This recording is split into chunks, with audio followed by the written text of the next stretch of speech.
எவ்வளவு சோகம் வந்தாலும் எல்லாம் என்னால் வந்ததென்று நினைக்கிறார்களோ அவரே உயர்ந்தவர்கள் என்று பதிலளித்தார் பெருமாள். எப்படி என்று தன்னுடைய சந்தேகத்தை வெளியிட்டான் பக்தன். தாங்கள் சர்வ வியாபி வாமன அவதாரம் எடுத்த பொழுது பூலோகத்தை தங்களுடைய சிறுவாதம் கொண்டு ஒரே அடியால் அளந்துவிட்டு விண்ணை ஒரே அடியால் அளந்து உலகையே வசமாக்கி கொண்டீர்கள். அப்படி இருக்க நீங்கள் தானே உயர்ந்தவராக இருக்க முடியும் என்று திருப்பி கேட்டான். உடனே பெருமாளோ ஒரு தேவலோக கண்ணாடியை எடுத்து வர சொன்னார். அதன் முன்பு அந்த பக்தனை நிறுத்தினார்.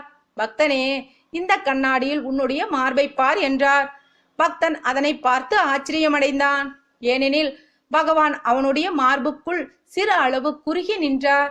பார்த்தாயா, உலகத்தையே அளந்த என்னை உன்னுடைய பக்தியால் உன்னுடைய கையளவு இதயத்திற்குள் ஒரு கட்டை விரலளவு மாற்றி வைத்துக் கொண்டாயே.